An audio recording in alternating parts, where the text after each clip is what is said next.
Kalau ini sekali lagi bisnis ya. Ketika disampaikan bisnis 30 juta, 25 juta. Ini Ini mau nggak? berangkat dari proposal ya? Proposal, pertanyaannya mau nggak? Kalau mau bayar gitu ya. Kalau enggak ya nggak usah gitu. Enggak. Penyelesaian ini kan kalaupun itu dianggap kemahalan. Berarti yang dinilai markup itu sejak dari proposalnya. Iya namanya juga bisnis ya. Kan pasti cari untung. Iya. Begitu. Cuman kan ada beberapa yang kemudian dipotong-potong oleh kejaksaan yang kemudian dianggap ide kreatif itu harusnya 0. Editing segala macam dubbing itu harusnya 0. Tidak perlu bayar. Kebijakan di Kejaksaan Agung sebenarnya ada Untuk kasus-kasus di bawah 50 juta sebenarnya itu cukup diselesaikan secara administratif. Tadi ditemukan ada kasus kecil di 2012 nilai kerugian cuma 500.000. Ada lagi bahkan sebenarnya kalau kita coba cek lagi ada kasus-kasus juga di bawah 50 juta ya. Yang kemudian tetap dipaksakan sampai ke pengadilan tipikor. Padahal dari kabupaten ke pengadilan tipikor itu kan pasti butuh ongkos. Jangan sampai biaya penanganan perkara, biaya berproses perkara itu jauh lebih besar daripada nilai kerugian negara.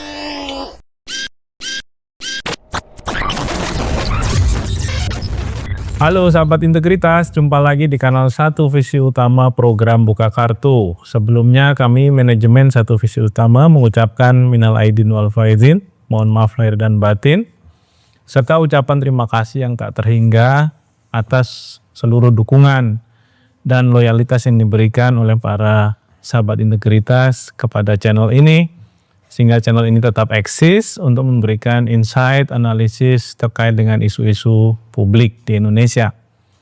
Nah, hari ini kita akan membahas satu tema yang sedang ramai dibicarakan dan terjadi di satu wilayah yang agak jauh dari Jakarta, dari Jawa, yaitu di Kabupaten Karo. Terkait dengan salah satu dugaan korupsi yang melibatkan videografer, seorang pekerja kreatif ya yang didakwa merugikan negara 202 juta dari pekerjaannya dalam membuat profil desa di beberapa daerah di wilayah Kabupaten Karo. Nah, bagaimana duduk perkaranya? Kita akan membahas soal ini dengan Bung Emerson Yunto dari Visi Integritas. Bung Emerson. Ya, Lagi-lagi kita berhadapan dengan satu situasi di mana penegakan hukum kita menimbulkan gejolak. Kali ini ada tuduhan yang diluncurkan oleh Komisi 3 DPR karena kebetulan sang terdakwa Amsal Sitepu juga hadir di dalam hearing gitu ya, menyampaikan keluh kesahnya dan kemudian direspon dengan cukup keras ya oleh Komisi 3 DPR. Banyak analisis yang diberikan oleh anggota DPR di Komisi 3 dan tentu dalam hal ini kita sedang tidak akan membahas apakah ini sebuah kasus korupsi atau tidak. Gitu ya. Karena sebenarnya wilayah ini tentu adalah wilayah yang harus ditetapkan oleh pengadilan ya. Nah, dalam konteks yang berhubungan dengan isu keadilan sebenarnya ini lagi-lagi menjadi trigger mungkin. Karena bagaimanapun kita juga melihat banyak pembiaran ya terhadap kasus-kasus korupsi besar. Penegak hukum sepertinya memilih untuk ada di wilayah yang aman. Gimana Bung Eson? Ya, ini kasus yang menarik perhatian. Kenapa menarik perhatian? Karena satu yang disorot adalah pekerja kreatif. Kemudian yang kedua ini bicara soal kasus korupsi yang sebenarnya kan extraordinary ya. Tapi ini extraordinary karena yang dijerat videografer itu. Di mana extraordinary-nya? Ya, betul. Pertanyaannya di mana extraordinary-nya? Nah, ini kan menimbulkan banyak penafsiran yang kemudian tone-nya justru negatif buat kejaksaan. Jadi kok ya kasusnya dianggap juga tidak terlalu besar gitu ya, kemudian tetap dipasarkan diproses ke persidangan di pengadilan tipikor di Medan. Ini kasus dari kabupaten, karena kasus korupsinya itu justru jangan sampai biaya penanganan kasus korupsinya itu lebih besar dari nilai kerugiannya gitu ya. Di kasus Amsal kan dia menawarkan jasa sebagai videografer ke sekitar 20-an. Mungkin ada banyak kepala desa yang kemudian nyangkut sekitar 20-an ya, 20 desa untuk dibikin profil desanya. Nah, yang kemudian menjadi perdebatan adalah jaksa menilai bahwa biaya ide, editing, cutting, dubbing itu sebenarnya harusnya gratis menurut kejaksaan. Nah ini kemudian di persoalan banyak orang bahwa ide-ide kreatif itu kan harus juga bernilai gitu ya. Jadi nggak bisa dianggap nihil atau nol gitu ya. Kalau begitu jaksa saat menyidik juga gratis mestinya. Nah harusnya begitu ya begitu. Nah ini yang kemudian menjadi titik tekannya adalah dianggap kejaksaan tidak menghargai ide kreatif. Kemudian yang kedua nilai kerugiannya kan sebenarnya tidak terlalu besar ya. Bukannya kita mengecilkan praktek-praktek korupsi. Jadi nilai kerugian yang dianggap senilai 200 juta itu kan juga ada persoalan. Kok dia memotong misalnya ide-ide kreatif yang sebenarnya bisa di cover.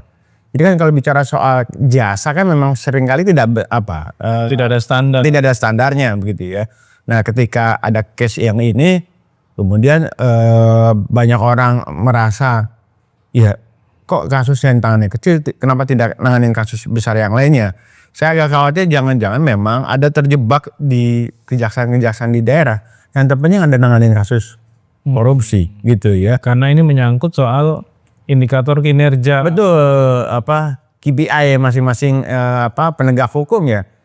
Dulu kita masih ingat ada Dan KPI itu kuantitatif, ya, bukan kualitatif. Ya, dulu ada istilahnya dulu ada target mungkin beberapa tahun yang lalu lebih dari 10 tahun lalu ada target namanya 135. 135 itu misalnya Kejaksaan Negeri 1, kemudian Kejaksaan Tinggi, Kejaksaan Tinggi 3, cabang Kejaksaan Negeri 1, Kejaksaan Negeri 3, Kejaksaan Tinggi minimal 5 waktu itu ya.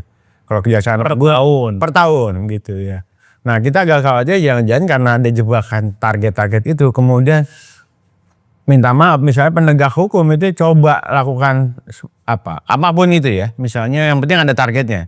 Kan yang kita juga takutkan adalah mereka punya paradigma tanganin dulu.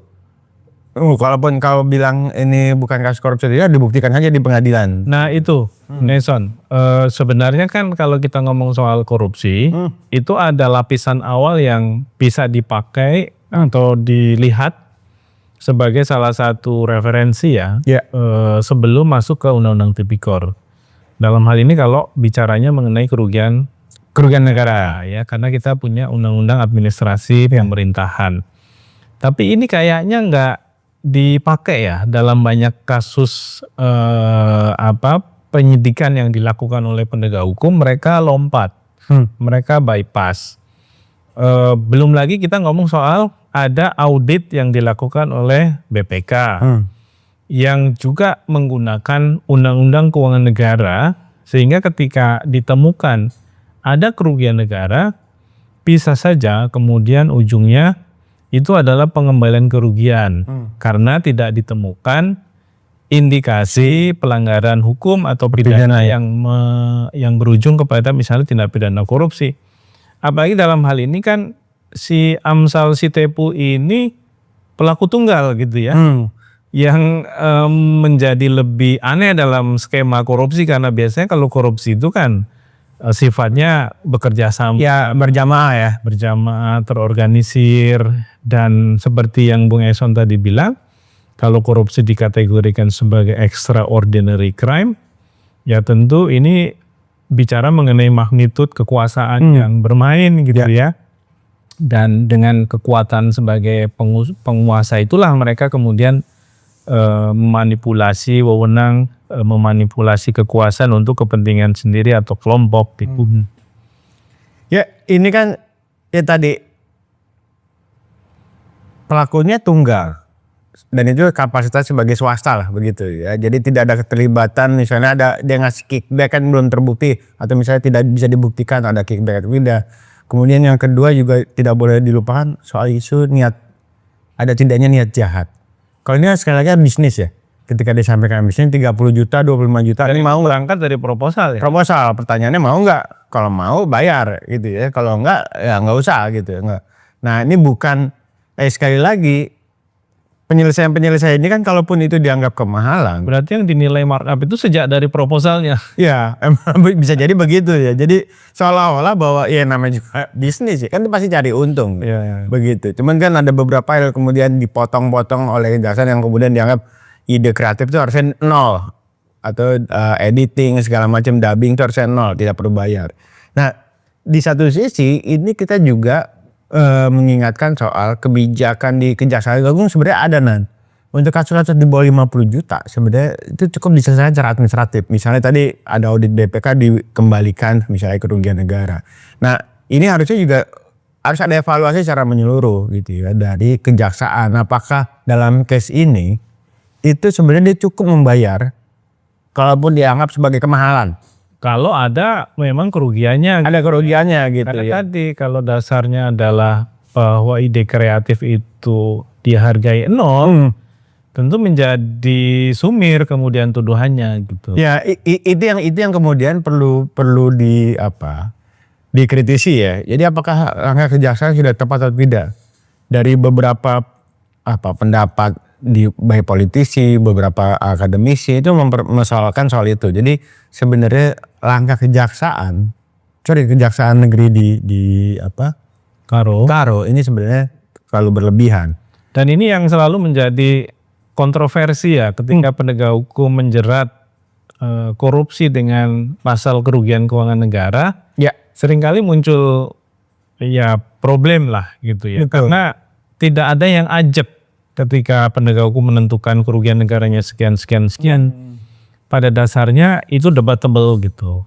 Lain halnya kalau misalnya suap. Ya. Kalau suap menyuap kan jelas ya ada transaksi legal di situ gitu. Ya. Pertanyaan berikutnya sebenarnya adalah masa di satu kabupaten itu hanya ada satu kasus itu kan juga menarik ya. Kenapa yang ditarget atau misalnya diproses lebih lanjut adalah kasus yang hanya nilai mungkin walaupun jadi perdebatan nilai kerugiannya 200 juta. Padahal kalau bicara soal semesta kasus korupsi di daerah itu ada yang bilang katanya itu kayak kita naik perahu di bawah sungai sebenarnya tinggal keruk sebenarnya ada gitu ya. Nah artinya apa memang penegak hukum itu sebenarnya tidak terlalu maksimal ketika memproses menindaklanjuti misalnya laporan-laporan masyarakat terkait dengan dugaan korupsi. Jadi performa kejaksaan juga dipertanyakan dalamnya kejaksaan negeri di daerah ya. Artinya ketika kasus yang ditangani hanya kasus kecil kemudian dianggap misalnya seolah-olah yang kasus besar dibiarkan.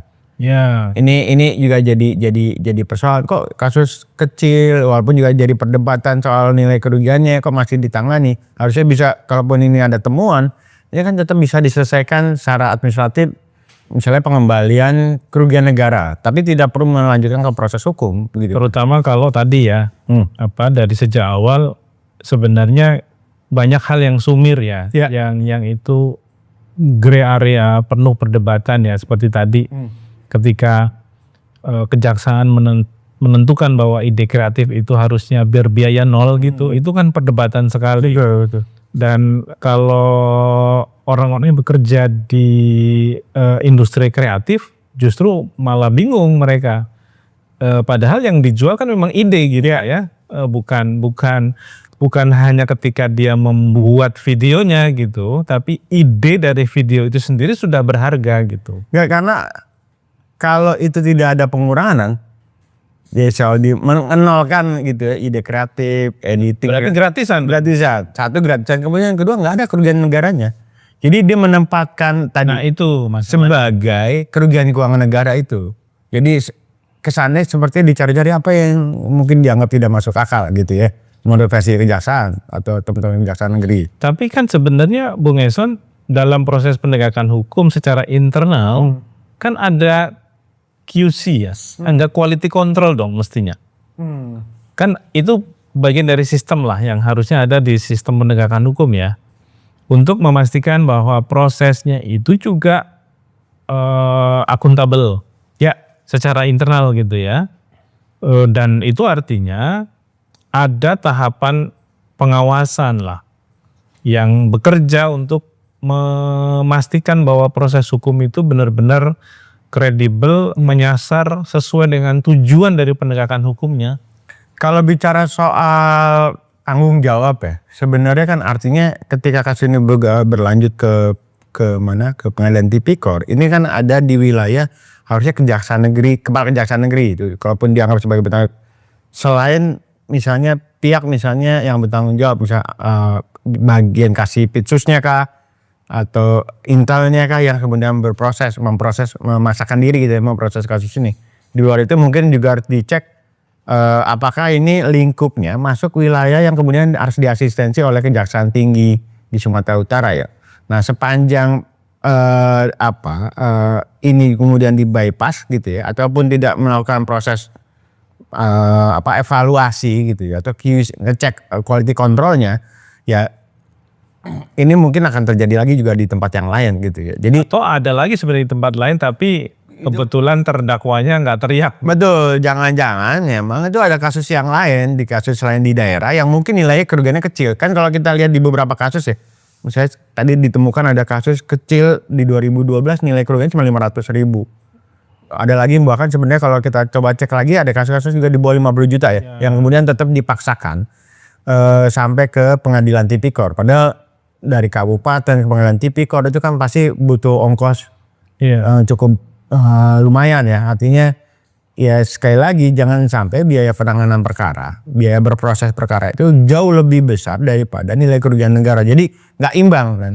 Iya, dan ya sekali lagi nature-nya korupsi itu kan ada di pusat-pusat kekuasaan. Betul. Ya. Jadi penegak hukum mestinya fokus di sana gitu. Ya.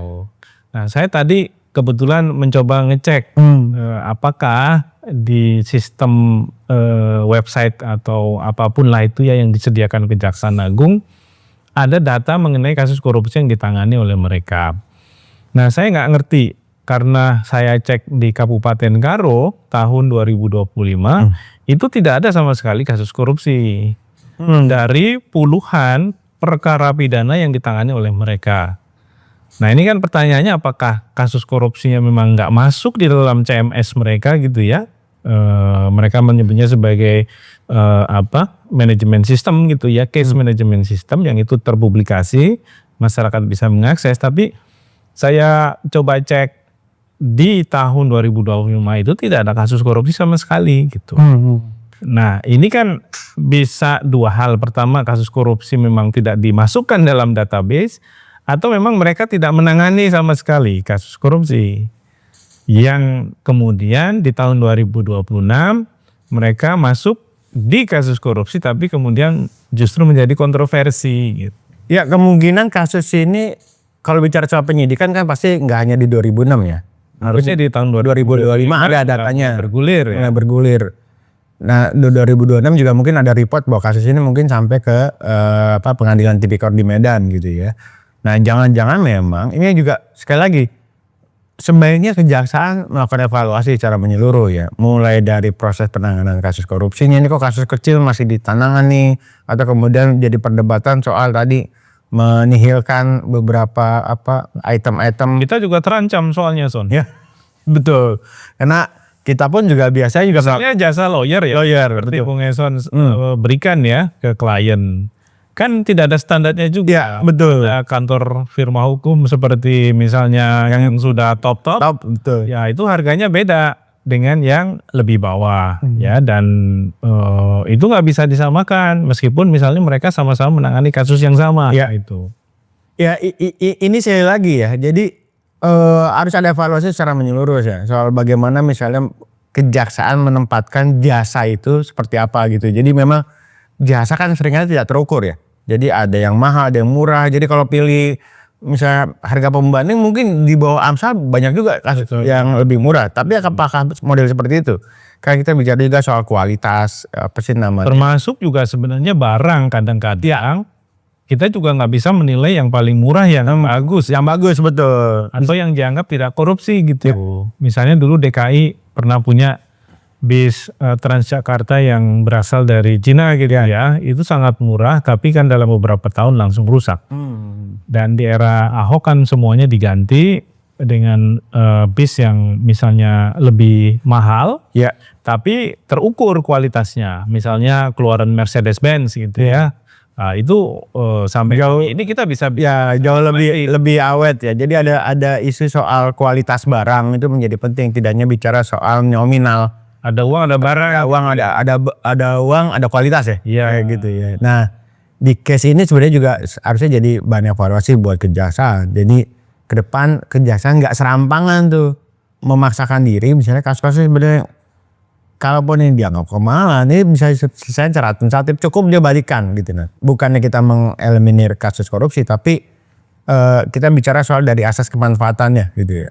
Nah kemudian yang kedua juga Dan itu Bung Eson, substansi menangani perkara korupsinya sendiri itu apa sebenarnya? Kan tujuannya kan membangun check and balances gitu. membangun checks and balances, memberikan efek jerah gitu ya. Justru ini jadi sumber ketakutan baru nih bagi pekerja kreatif nih. Jangan-jangan di tempat yang lain Mereka bisa juga mengalami hal yang hal yang sama. Karena pasti nih aktivitas videografer kayak model AMSAL itu juga terjadi di banyak tempat. Di tempat jangan, bahkan mungkin nilainya jauh lebih besar dari AMSAL ya. Jadi kalau kasus ini diloloskan, kemudian AMSAL divonis bersalah oleh pengadilan tipikor, ini akan jadi presiden tuh. Orang akan, atau penegak hukum yang lain akan menjadikan kasus AMSAL sebagai tanda kutip jurisprudensi. Jadi panduan bagi mereka menangani ini.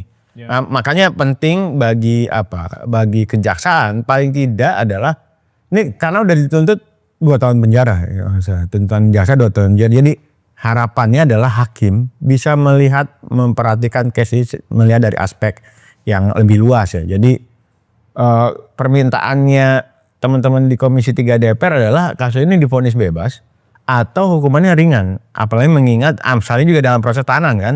Jadi dalam proses tahanan di kejaksaan kemudian jadi sekarang wilayahnya pengadilan tipikor. Jadi perlu ada keberanian dari seorang hakim untuk menjatuhkan vonis secara seadil-adilnya. Jadi pilihannya adalah kalau nggak vonisnya lepas atau bebas, pilihannya adalah dan hukumannya ringan. pastinya hakim menguji lagi dalil-dalil hukum dan bukti-bukti serta konstruksi hukum ya yang dibangun oleh tim penyidik kejaksaan serta JPU ya berarti sekarang kan.